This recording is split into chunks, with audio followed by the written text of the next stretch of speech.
ആകാശവാണി.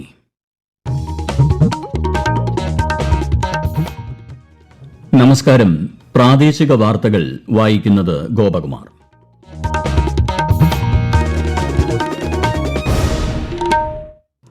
പ്രധാന വാർത്തകൾ. കുസാറ്റിൽ ആരംഭിക്കുന്ന 2 ദിവസത്തെ ഉന്നത വിദ്യാഭ്യാസ കോൺക്ലേവ് മുഖ്യമന്ത്രി പിണറായി വിജയൻ നാളെ ഉദ്ഘാടനം ചെയ്യും.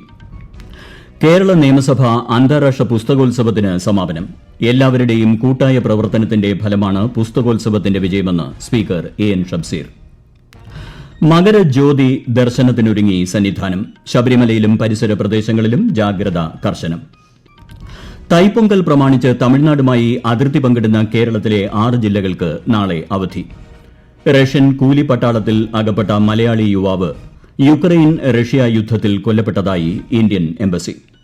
ISL ഫുട്ബോളിൽ ഇന്ന് കേരള ബ്ലാസ്റ്റേഴ്സ് FC ഒഡീഷ FCയെ നേരിടും. വാർത്തകൾ വിശദമായി.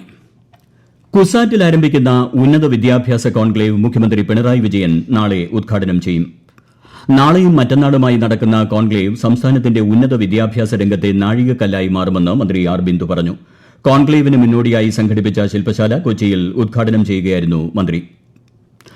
പുസ്തകങ്ങളുടെ മഹത്വവും നിയമസഭയുടെ ആവശ്യകതയും പുതുതലമുറയിലേക്ക് പകർന്നു നൽകാൻ കേരള നിയമസഭ പുസ്തകോത്സവത്തിലൂടെ സാധിച്ചതായി ചലച്ചിത്ര നടൻ പ്രകാശ് രാജ്.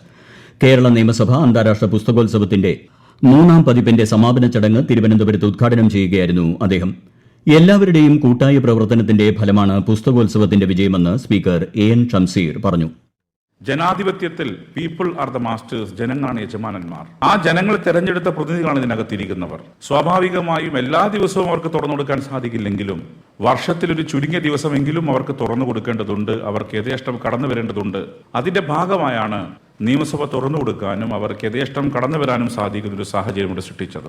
ഈ 7 ദിവസങ്ങളിലും ലിറ്റററി ഫെസ്റ്റിവലിന്റെ ഭാഗമായി ഒരു ഭാഗത്ത് പുസ്തകശാലകളാണെങ്കിൽ വേറൊരു ഭാഗത്ത് വ്യത്യസ്ത തലങ്ങളിൽ വെച്ച് വ്യത്യസ്ത കോൺവെർസേഷൻ, സോളോ ടോക്സ്, വിവിധ പുസ്തകങ്ങൾ അടിസ്ഥാനപ്പെടുത്തിയുള്ള ചർച്ചകൾ, കവിയരങ്ങ്, കഥയരങ്ങ്, ഇങ്ങനെ വ്യത്യസ്തങ്ങളായ ഡിബേറ്റുകൾ ഈ 7 ദിവസവും ഇതിനകത്ത് നടന്നു. എല്ലാ അർത്ഥത്തിലും നിയമസഭാ പരിസരം സമ്പന്നമായി മാറി എന്നുള്ളതാണ്. ശ്രീലങ്കൻ സാഹിത്യകാരി VV പത്മസീലി ചടങ്ങിൽ മുഖ്യാതിഥിയായിരുന്നു. മന്ത്രിമാരായ KN Balagopal, P Prasad, V Sivankutty, Ramachandran Kadannappally തുടങ്ങിയവർ പങ്കെടുത്തു.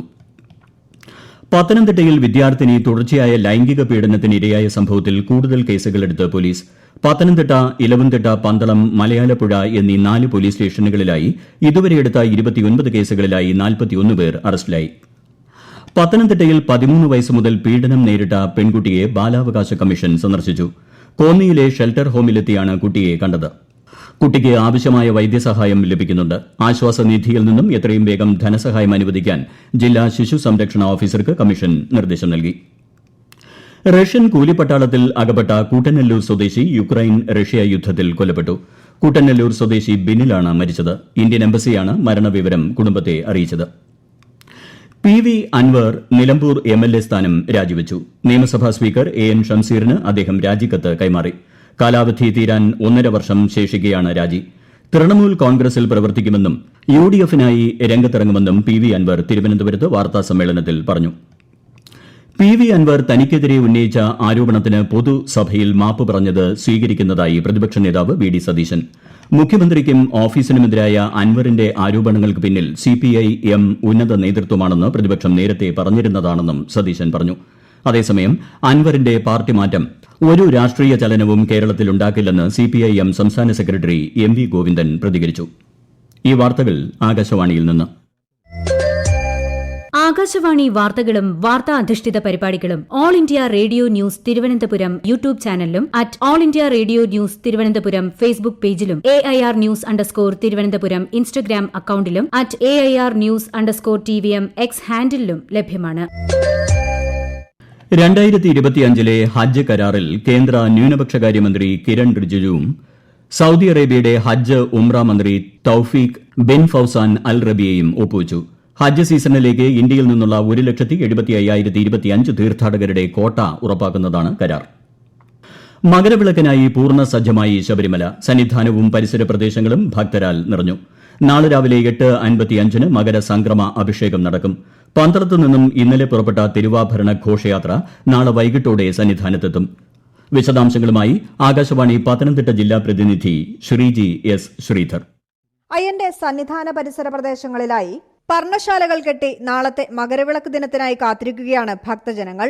ഇന്ന് നട തുറന്നതു മുതൽ വൈകിട്ട് 4 വരെ ആകെ 53,164 തീർത്ഥാടകർ സന്നിധാനത്തെത്തി.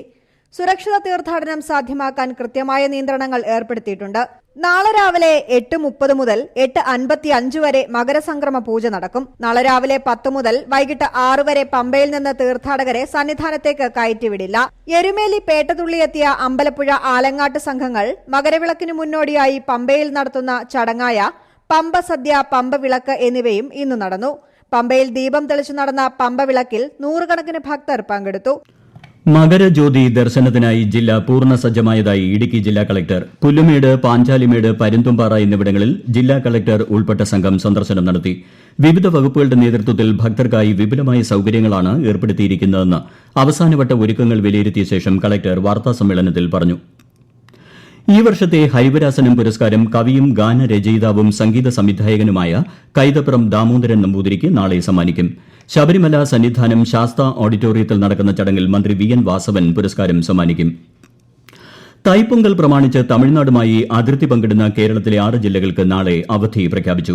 തിരുവനന്തപുരം, കൊല്ലം, പത്തനംതിട്ട, ഇടുക്കി, പാലക്കാട്, വയനാട് ജില്ലകൾക്കാണ് അവധി നൽകിയത്. പാലക്കാട് ജില്ലയിലെ അതിർത്തി ഗ്രാമങ്ങൾ പൊങ്കൽ ആഘോഷത്തെ വരവേറ്റുള്ള ഒരുക്കങ്ങളിലാണ്. ഇന്ന് വീടുകളിൽ കാപ്പുകെട്ട് നടന്നു. വിശദാംശങ്ങളുമായി ആകാശവാണി പാലക്കാട് ജില്ലാ പ്രതിനിധി ഫൈസൽ അലിമുത്ത്. തമിഴ് സംസ്കാരവുമായി ഇഴുകിച്ചേർന്ന് കിടക്കുന്ന പാലക്കാട് ജില്ലയുടെ കിഴക്കൻ മേഖലയിലെ അതിർത്തി ഗ്രാമങ്ങളാണ് പൊങ്കൽ ആഘോഷത്തിന് ഒരുങ്ങിയിരിക്കുന്നത്. ചിറ്റൂർ താലൂക്കിലെ നല്ലേപ്പിള്ളി, കൊഴിഞ്ഞാമ്പാറ, വടകരപ്പതി, എരുത്തേമ്പതി എന്നിവിടങ്ങളിലെ വിവിധ ഗ്രാമങ്ങളിൽ ഇന്ന് ആഘോഷങ്ങൾക്ക് തുടക്കം കുറിച്ച് വീടുകളിൽ കാപ്പുകെട്ട് ചടങ്ങുകൾ നടന്നു. നാളെ വീടുകളിൽ തൈപ്പൊങ്കൽ ആഘോഷിക്കും. കോലം വരച്ച് അലങ്കരിച്ച മുറ്റത്ത് പുതിയ മൺപാത്രങ്ങളിൽ പൊങ്കൽ വച്ച് നിവേദിക്കും. ബുധനാഴ്ചയാണ് ആഘോഷങ്ങളിൽ പ്രധാനമായ കന്നുകാലികളുമായി ബന്ധപ്പെട്ട മാട്ടുപൊങ്കൽ. വ്യാഴാഴ്ച പൊങ്കൽ ആഘോഷങ്ങൾക്ക് സമാപനം കുറിച്ച് പൂപ്പൊങ്കൽ ആഘോഷിക്കും.